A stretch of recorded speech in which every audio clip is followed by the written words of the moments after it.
Hello student, मैं प्रमोद कुमार आज फिर तुम लोगों का अपने यूट्यूब चैनल पर बहुत बहुत स्वागत करता हूँ। जैसा कि बेटा हम लोग लेसन 5 पढ़ रहे थे सरफेस केमिस्ट्री, और सरफेस केमिस्ट्री में सेक्शन सी जो हमारा है कोलाइडी विलयन वो पढ़ रहे थे। तो कोलाइडी विलयन कल हमने पढ़ा कोलाइडी विलयन होते क्या हैं, लेकिन अब जानना है कोलाइडी विलयन है क्या, मतलब किनको कहेंगे, हमारे दैनिक जीवन में कैसे कैसे एग्जाम्पल होंगे या क्या क्या उदाहरण आते हैं बेटा जिनको हम जानेंगे कि ये कोलाइडी विलयन है। वास्तविक विलयन, निलंबन और कोलाइड में कल हम लोगों ने अंतर पढ़ लिया बहुत भली भांति। अब हम लोगों को पढ़ना है वो कोलाइड भी जान लिया कि कोलाइड क्या होते हैं। अब हमको जानना है कि वास्तव में कोलाइड का हमारे दैनिक जीवन में क्या उपयोग है, या फिर अब हम बेटा पढ़ेंगे कोलाइडों का वर्गीकरण। कोलाइडों का वर्गीकरण बताया था, इनको हम इस आधार पे बांटेंगे कोलाइडों को। तो पहला जैसे हमने बताया था, मतलब किसी कोलाइडी विलयन में, इसे उधर बताया वास्तविक विलयन में बेटा क्या होता है, विलय और विलायक। जिसकी मात्रा कम वो विलय, जिसकी मात्रा अधिक वो विलायक। मतलब जो घुल जाए वो विलय, जो घोल ले वो विलायक, जो बनके तैयार हो विलयन। लेकिन यहाँ बेटा हम कहेंगे प्रक्षिप्त विलय, प्रक्षेपण जिस अवस्था में वो दिखाई पड़ता है, प्रक्षिप्त अवस्था, प्रक्षेपण माध्यम, और जो बनेगा उसको हम बताएंगे बेटा कोलाइड। दूसरी तरफ उधर क्या था, विलय, विलायक, विलयन। प्रक्षिप्त अवस्था मतलब विलय, अगर वास्तविक विलयन की बात करते, प्रक्षेपण माध्यम बेटा विलायक, और जो बनके तैयार हुआ विलयन, जिसको उधर विलयन कहेंगे, इधर कहेंगे हम कोलाइड। तो हम बताते हैं इनके बारे में, जैसे इन तीन को साथ में, फिर इन तीन को साथ में ले लो बेटा, फिर इधर अपन करेंगे सर इधर ठोस ठोस, द्रव द्रव द्रव, लेकिन गैस गैस गैस नहीं। तो हम कहेंगे बेटा ये कि ये जो गैस है, अगर गैस का गैस में जब हम विलयन बनाएंगे, या गैस का गैस में जब हम कोलाइड तैयार करेंगे, तो वो एक प्रकार का होमोजीनियस बनेगा। होमोजीनियस अगर हम कहें तो समांगी मिश्रण, और कोलाइड एक तरह से क्या है बेटा विस्मांगी मिश्रण, तो उसको हम वहां से क्या करेंगे, हटा देंगे। तो इसीलिए हमने ठोस ठोस, द्रव द्रव द्रव और गैस गैस गैस, दोबारा गैस का गैस में हमने नहीं लिखा। इसका मतलब ये हुआ कि होमोजीनस होगा। होमोजीनस में हमको पढ़ना नहीं है, हमको पढ़ना हेट्रोजीनस। हेट्रोजीनस क्या है, तो हम कोलाइडी विलयन, क्योंकि कोलाइडी विलयन विस्मांगी होते हैं। तो यहाँ एक बार हम जल्दी से देख लेते हैं। जैसे देखो माध्यम इनका ये होगा, दिखाई ऐसे देंगे, कम मात्रा इनकी, मतलब विलय ये है, विलायक ये है। तो हम बताते हैं कि जैसे ठोस में ठोस को प्रक्षिप्त किया गया है, ठोस में ठोस को मिलाया गया है, तो उसको हम बोलेंगे, उसको हम नाम देंगे बेटा ठोस साल। लेकिन देखो एक चीज यहां तुमको अभी बता दे रहे हैं, अगर टर्म आया बेटा साल का, अगर सेंटेंस में तुमको मिला साल, तो साल और कोलाइड में कोई अंतर नहीं है, साल और कोलाइड एक ही चीज है, ठीक है। तो यहाँ पे देखते बेटा, अगर ठोस को ठोस में मिला दें, ठोस को ठोस में मतलब हुआ माध्यम उनका ठोस है, और जो छोटी मात्रा में मिल रहे हैं उनको भी हम बता दें वो भी ठोस है। तो उस प्रकार के विलयन को, या इस प्रकार की कोलाइड को हम बोलेंगे ठोस साल, ठोस कोलाइड।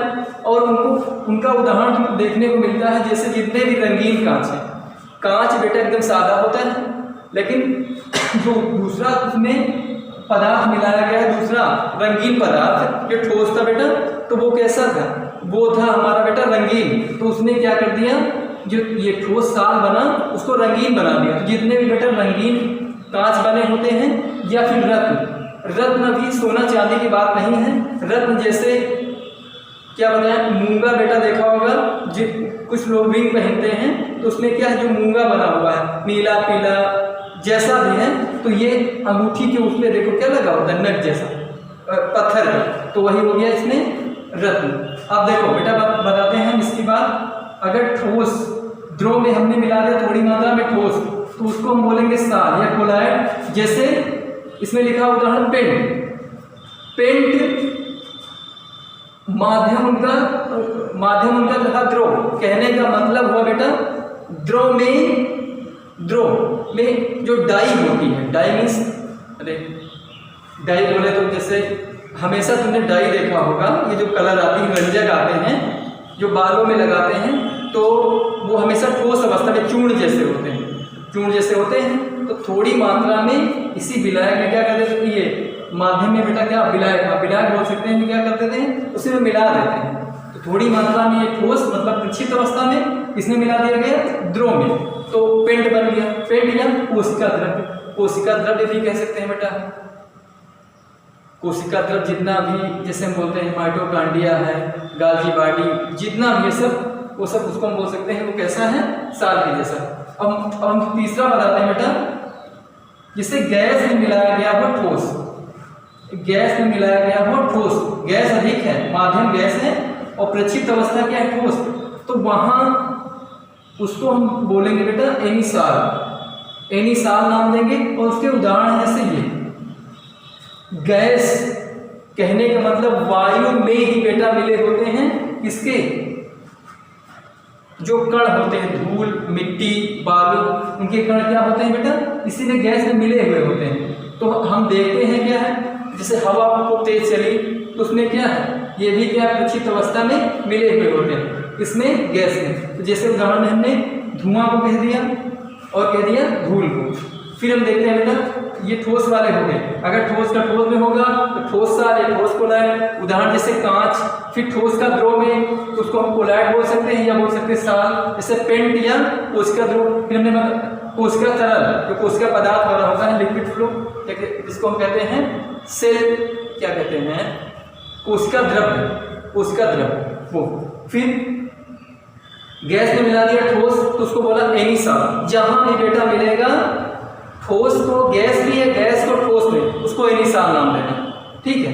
तो हमने बताया ठोस को जब गैस को जब ठोस में मिला दिया, भाई ज़्यादा ये है कम ठोस, तो वो जो कोलाइड बन के तैयार हो उसको हमने एनिसाल नाम दिया।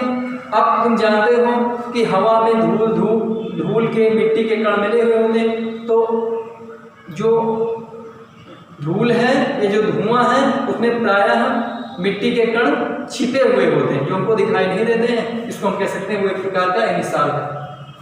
और फिर देखो इसको लिखना है ठोस ठोस ठोस, द्रव द्रव द्रव, गैस गैस, और फिर ठोस द्रव गैस, ठोस द्रव गैस, ठोस द्रव गैस, ऐसे लिख लो। फिर देखो बेटा, फिर द्रव को हमने ठोस में मिलाया द्रव,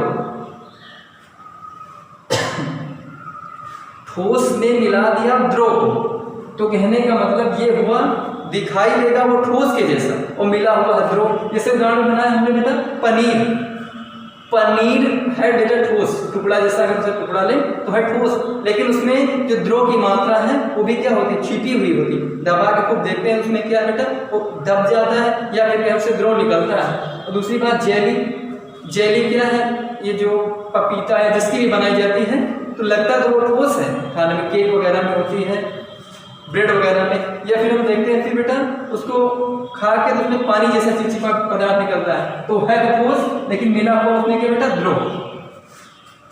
तो ये हो गया तुम्हारा पनीर वाला उदाहरण, जिसको हम बोलेंगे, इस अवस्था को बोलेंगे जेल, जेल कहते हैं बेटा, जेल तो ज्यादा जेल नहीं से जेल।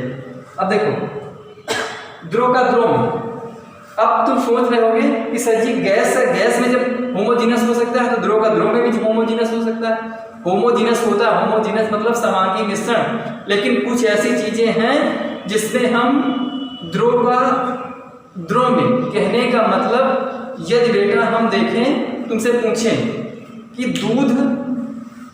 दूध पायस है तो उसमें क्या क्या छिपा हुआ है, तो तुम बताओगे बेटा कि दूध में वसा है, दूध में वसा है, तो वसा भी वहां पर द्रव है, वसा भी द्रव है, प्रक्षिप्त मतलब थोड़ी मात्रा में छिपी हुई है उसमें वसा, जिसको हम घी बोलते हैं, घी बोल दो, ठीक, उसमें छिपा हुआ है, वो भी किस अवस्था में, द्रव अवस्था में। और जो तुमको दूध दिखाई दे रहा है सफेद रंग का, वो भी क्या है, द्रव, तो हम बेटा बोल सकते हैं द्रव का द्रव में। तो उसका सही एग्जाम्पल इमल्सन इसको बोलते हैं, इसको पायस बोलते हैं, ठीक बेटा। तो पायस इसको बोलेंगे जैसे दूध में क्रीम या दूध में वसा, दूध में वसा भी कह सकते हैं, वो पायस हो गया। या फिर हम कहते हैं तेल, ऑयल इन वाटर या वाटर इन ऑयल, कहने का मतलब हुआ जैसे हम कहें मक्खन, मक्खन भी एक क्या है बेटा, पायस का उदाहरण है। तो तुम कहोगे कि पायस कैसे, तो हम बताएंगे कि बेटा मक्खन द्रव जैसा है और उसमें भी छिपा हुआ है जल। ठीक, मक्खन में छिपा हुआ है जल, तो वहां पर प्रक्षिप्त अवस्था हो गई जल, प्रक्षेपण माध्यम हो गया वो जो मक्खन है, या वसा हो गई वसा। यहाँ पर क्या कहते हैं, यहाँ पर द्रव, जो दूध देखते हैं इसमें जो द्रव है वो है प्रक्षेपण माध्यम, और जो वसा छिपी हुई वो भी द्रव है। द्रव का द्रव में पायस मतलब जैसे दूध में वसा छिपी हुई होती है। ये उदाहरण जान बेटा। और हम बताते हैं गैस में द्रव, गैस में द्रव बेटा, जैसे एरोसॉल, इसमें भी क्या है, यहाँ हम देखते हैं जैसे उदाहरण लेते हैं बेटा बादल या कोहरा। तो कोहरे में क्या देखते हैं, कोहरा गैस जैसा है, उड़ रहा है, गैस जैसा है, और कुछ देर के बाद हम देखते हैं कि हमारे ऊपर सब बूंद बूंद जैसे क्या है, उसमें पानी जो है प्रक्षिप्त मात्रा में छिपा हुआ है। तो यहाँ हमने कह दिया बेटा गैस माध्यम है और छिपा हुआ क्या है उसमें द्रव, उसको हम बोलेंगे एनिसाल, और एनिसाल में जैसे बादल और कोहरा। ठीक है, बादल उड़ते हुए दिखाई देते हैं, उनको कहोगे तुम वो गैस है, उसमें छिपा क्या है, पानी, क्योंकि पानी नीचे जब कहने का मतलब बादलों में भी प्रक्षिप्त अवस्था में पानी है। और यहाँ अगर हम बोले कोहरा, तो कोहरा धुंध जैसा बनता है, हवा जैसा, और बाद में उसमें हम देखते हैं क्या हमारे ऊपर से पानी क्या बूंदे पड़ गई हैं, तो उसको हम कहेंगे वो द्रव। तो यहाँ हो गया बेटा जैसे कोहरा। फिर हम बोलेंगे ठोस में गैस, ठोस में गैस, जैसे ठोस में गैस। अब हम एक उदाहरण बेटा तुमको बताएं, जैसे फोम रबर या एक पत्थर आता है जिसमें छेद होते हैं, या यहाँ अगर इसकी बात करें तो जैसे फोम रबर तुम लोग जानते हो जो गद्दे के फॉर्म वगैरह आते हैं, ठीक है, वो है तो ठोस, वो ठोस जैसा, बड़ा ठोस जैसा दिखता है, लेकिन जब उसमें क्या भरी हुई होती है, हवा, तो बेटा बोल सकते हैं जो फोम रबर है, जो गद्दे वाले जो फोम आते हैं, ये बहुत जगह उसका तकिया में जहाँ भी भरे जाते हैं दिखाई देता है वो ठोस जैसा, लेकिन बेटा उसमें होता क्या है, ठोस जैसा दिखाई देता है, लेकिन उसमें हवा भी भरी होती है। तो हम बता देंगे ठोस में गैस, ठोस में गैस, ठोस है उसमें भरी हुई है गैस, तो उसको बोलेंगे ठोस साल। और जैसे उसका उदाहरण ये फोम रबर एक फोम पत्थर बेटा आता है, ऐसे पत्थर होता, बीच में छेद होते हैं, तो वो है तो ठोस, लेकिन बीच में उसमें क्या भरी हुई है, गैस भरी हुई है। जिससे क्या है, पैर में एड़ी उड़ी रगड़ने के लिए कुछ लोगों के घर में रखा होता है, उसमें छेद होते हैं, उसको हम बोलते हैं क्या, कोई पत्थर छेद वाला पत्थर। और फिर हम कह सकते हैं द्रोइंग, मतलब द्रव में गैस, ये क्या है, द्रव में गैस। अब जैसे हम लोग इसका उदाहरण साबुन के झाग, तो झाग देख रहे हैं वो उठ रहे हैं पानी में, वो जहाँ उठ रहे हैं वो पानी है, और पानी में उठ रहे हैं, और जो झाग के रूप में उठ रहा है उसमें है क्या बेटा, उसमें गैस है। तो हम कहेंगे उसको नाम देंगे फोम। और फोम का उदाहरण जैसे इसको फेना या झाग कहते हैं, या फिर साबुन का झाग या फेम कह सकते हैं। समुद्र के किनारे बीच वगैरह पर जब हम लोग जाते हैं तो देखते हैं कि बहुत सारा तल जो है समुद्र के पानी का वो क्या है, झाग से भरा हुआ है, उसको हम कह देंगे बेटा, क्योंकि उठ कहाँ रहे हैं, तो तुम बताओगे पानी में, तो पानी ज़्यादा है तो वो माध्यम हो गया, और जो बुलबुले हैं वो कम है, तो उसको कहोगे वो कैसा बेटा, वो प्रक्षिप्त अवस्था है। तो ये हो गए कोलाइडों का वर्गीकरण भौतिक अवस्था के आधार पर। ठीक बेटा, तो इसको तुम लोग आराम से लिख लेना, ये मत बनाना, ये हमने समझाने के लिए बेटा बना दिया था। ठीक है, इसको लिखना बहुत आसान है, लिखो ठोस ठोस ठोस, द्रव द्रव द्रव, गैस गैस गैस। अब तीसरे में तुमको गैस गैस लिखना नहीं है, क्योंकि जो गैस में गैस जब मिलाते हैं तो वो बन जाता है होमोजीनस, मतलब समांगी, और समांगी कोलाइड समांगी होते नहीं, ये विषमांगी होते बेटा, इसीलिए उसमें हम तीसरे बार में गैस गैस गैस नहीं लिखेंगे। उसके बाद हम कह सकते हैं, इधर लिखो, इधर लिखा ठोस ठोस ठोस, गैस द्रव द्रव द्रव, गैस गैस, और फिर इधर ठोस द्रव गैस, ठोस द्रव गैस, ठोस द्रव गैस लिखना नहीं, बस बन गया। ये बेटा अपना हो गया। कल हमने बताया था मतलब पिछले वीडियो में कि यहाँ पर कोलाइडों के उदाहरण बेटा हम नहीं बता रहे हैं, वहाँ बहुत सारे ढेरों उदाहरण बताएंगे। तो देखो ढेरों उदाहरण हमारे पास हो गए कि क्या क्या चीज़ें होती हैं वास्तव में बेटा किसमें, कोलाइडों में। किनको कोलाइड हम कह सकते हैं जो हमारे दैनिक जीवन में यूज आती है। तो किसमें कोई चीज़ ऐसी है जिनको हमारे दैनिक जीवन में जिनका कोई उपयोग नहीं, सबका उपयोग है। ठीक है, तो ये तुम लोग लिख लो। उसके बाद हम बताते हैं, ये तो भौतिक अवस्था के आधार पर था। अब हम कोलाइडों को उनके गुणों के आधार पर बताएंगे कि कैसे कोलाइड प्राप्त होते। तब तक ये बेटा लिख लो, फिर हम अगला बता देंगे।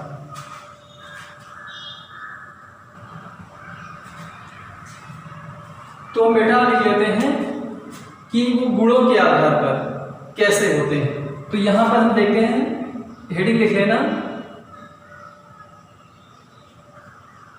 परिक्षिप्त अवस्था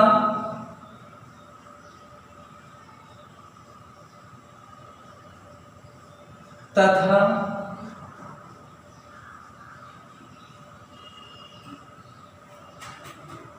परिक्षेपण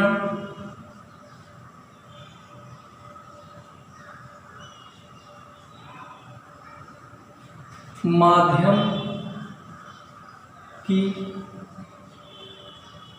क्रिया के बहुत ऊपर तक चला जाता है कि क्रिया के आधार पर हम प्रक्षिप्त अवस्था और प्रक्षेपण माध्यम ये दोनों परस्पर कैसे क्रिया करेंगे उनके आधार पर कोलाइड को लिखते हैं। आधार पर कोलाइड हो जाएंगे बेटा दो तरह के। एक हो जाएगा पहला द्रवस्नेही कोलाइड,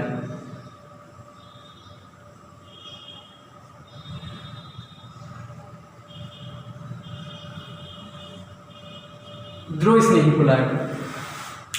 जैसा कि बेटा नाम से पता चलता है, जिसको किसी चीज से क्या हो, लगाव हो। द्रव स्नेही कोलाइड, द्रव से स्नेह हो। जैसे घर में कई लोग होते हैं बेटा, तो उसमें क्या कहते हैं, कुछ लोग को तो चाहे जो बना हो सब कुछ पसंद, ठीक है, वो इस टाइप के लोग हो गए। और कुछ लोगों को हमको यही मतलब हमारे लिए यही सही है, हम यही खाएंगे, अरे क्या बना दिया ये हम नहीं खाते, तो वो हो जाएंगे दूसरे मतलब द्रव विरोधी कोलाइड। तो कहने का मतलब हो गया जिनको लगाव हो, या जैसे मैंने बताया एक उदाहरण कि जिनको हर चीज़ पसंद आ जाए, ठीक है, ज़्यादा खींच काट नहीं करते खाने में, तो वो हो जाते हैं द्रव स्नेही कोलाइड। और भाई जिनके लिए क्या है, वो सोचते हैं कि हमको यही खाना है, ये शुरू से वो वही खा रहे हैं, तो उनको कहते हैं हम द्रव विरोधी कोलाइड।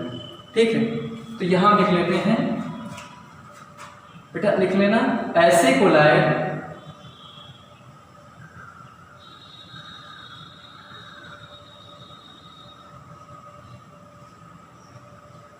जो किसी उपयुक्त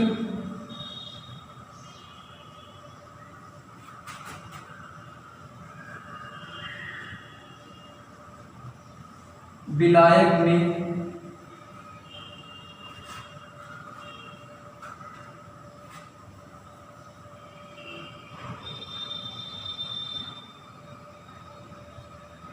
जो किसी उपयुक्त विलायक में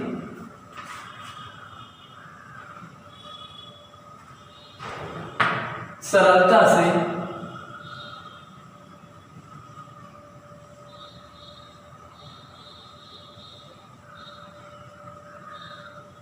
से कोलाइडी अवस्था में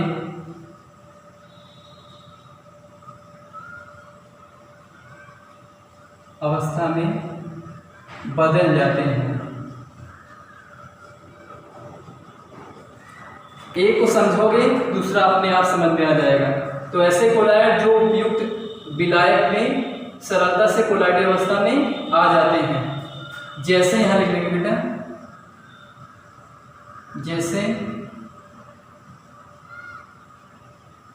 स्टार्च, जैसे हमने लिख दिया कि बेटा स्टार्च, स्टार्च है द्रव स्नेही कोलाइड। स्टार्च के अलावा हम लिख सकते हैं बेटा क्या, एक प्रोटीन, इसको लिख सकते हैं यहाँ पर एक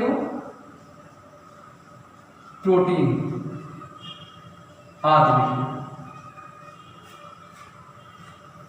द्रव स्नेही मतलब किसी विलायक में उनको मिला दिया, उपयुक्त विलायक में, और किसमें बदल गए, कोलाइडी अवस्था में बदल जाते हैं, ये बदल जाते हैं। ठीक है, उनको कह सकते हैं हम स्टार्च और प्रोटीन क्या है बेटा, द्रव स्नेही कोलाइड। और आगे इसमें लिखना है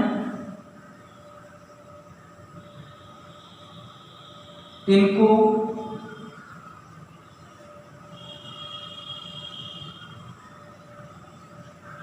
उत्कर्मणीय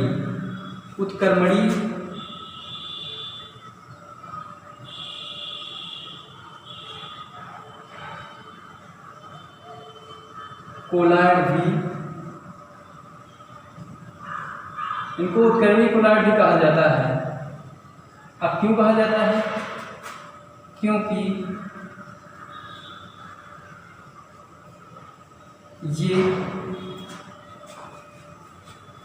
एक टर्म यूज किया था हमने बेटा, स्कंदन, जिसको हम बोल सकते हैं अवक्षेपण भी बोल सकते हैं। तो अगर इनका अवक्षेपण कर दें हम, ठीक है, अवक्षेपण करने के बाद ये पुनः आ जाएंगे किस, मतलब अपनी पूर्व अवस्था में, कोलाइडी अवस्था में आ सकते हैं। भाई ये शब्द ही हमको प्रूव कराता है कि वास्तव में कोई चीज मतलब उत्कर्मणीय कैसे होगी। तो मतलब जो दोनों तरफ एक बार बदल जाए, प्रभाव को हटाओ, फिर वैसी हो जाए, तो उसको हम बोल सकते हैं कि द्रव स्नेही कोलाइड। फिर क्योंकि ये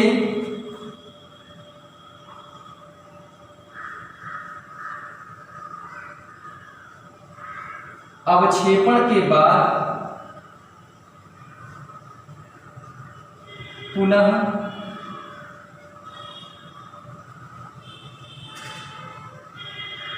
कोलाइडी अवस्था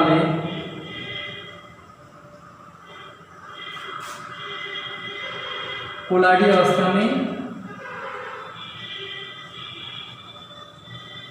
परिवर्तित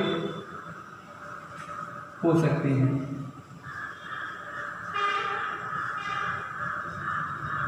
ठीक है, उत्कर्मणीय है, ये टर्म याद रखना। क्यों, क्योंकि इनको हम, इनका अगर अवक्षेपण कर दें तो पुनः कोलाइडी अवस्था में आ सकते हैं। फिर क्या लिखेंगे,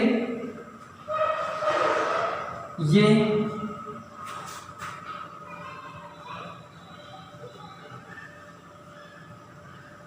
यहां एक क्वेश्चन अभी हम और तुमको बेटा बता रहे हैं, ये स्थायी होते हैं,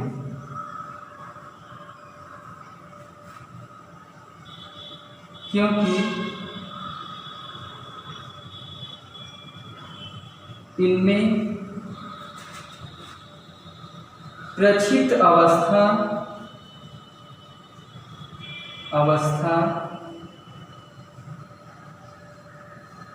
तथा परिक्षेपण माध्यम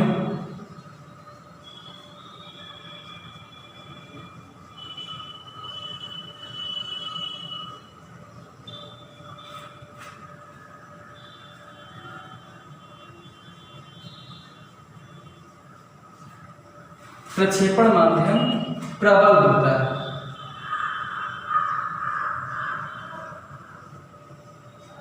यहां एक क्वेश्चन पूछा गया बेटा कई बार तुम्हारे में कि द्रव स्नेही कोलाइड इसको स्थायी कोलाइड माना जाता है, क्यों? तो उसका आंसर है क्योंकि इनमें प्रक्षिप्त अवस्था तथा प्रक्षेपण माध्यम प्रबल होता है। बस हो गया, ठीक है।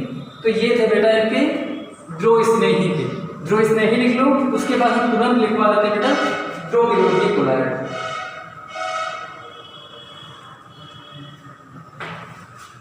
अब इसके बाद लिखवा देते हैं बेटा हम द्रव विरोधी। तो अगर ये हम लिखे रहें तो द्रव विरोधी लिखना क्या बहुत आसान हो जाएगा। यहां लिख देते हैं हम दूसरा वाला द्रव विरोधी।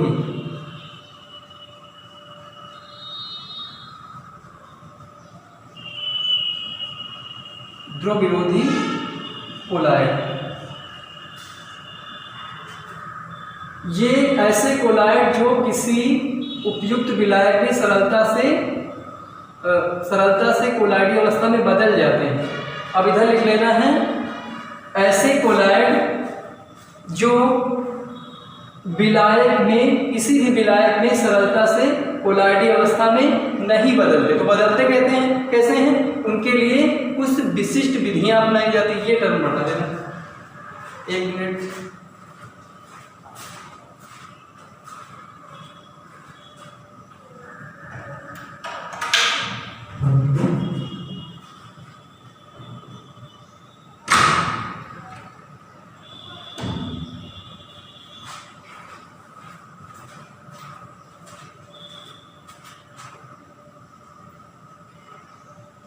ऐसे कोलाइड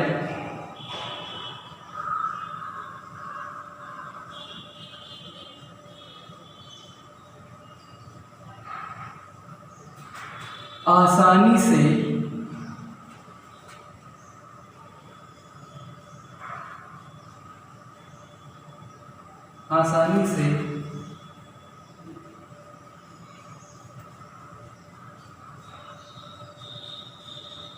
किसी विलायक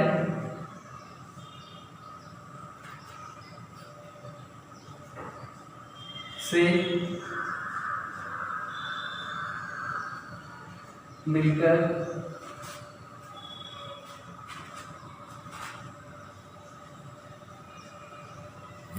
कोलाइडी अवस्था में नहीं बदलते। कोलाइडी अवस्था में नहीं बदलते।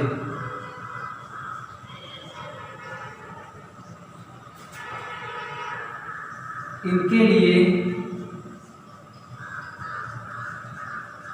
कुछ विशिष्ट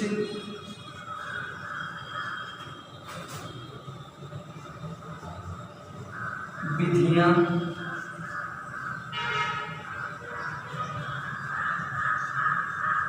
अपनाई जाती है। ठीक बेटा, मतलब इनको सीधे हम ये किसी विलायक में मिलते नहीं तो कोलाइडी अवस्था में आते नहीं।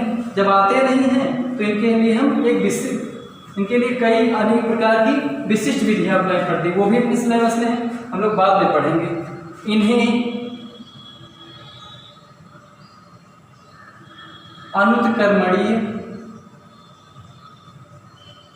अनुत्क्रमणीय कोलाइड भी कहा जाता है। अब क्यों कहा जाता है जानते हो? अगर एक बार इसका स्कंदन हो गया तो पुनः बेटा इनको हम क्या है, पूर्व अवस्था में पहले जैसा कोलाइड नहीं बना सकते। ठीक है, जैसे धातु और उनके सल्फाइड आदि। जैसे धातु और उनके सल्फाइड का टॉपिक बेटा बहुत ही लाजिक था, बहुत ही मजा आएगा, इसको तुम लोग ध्यान से पढ़ना।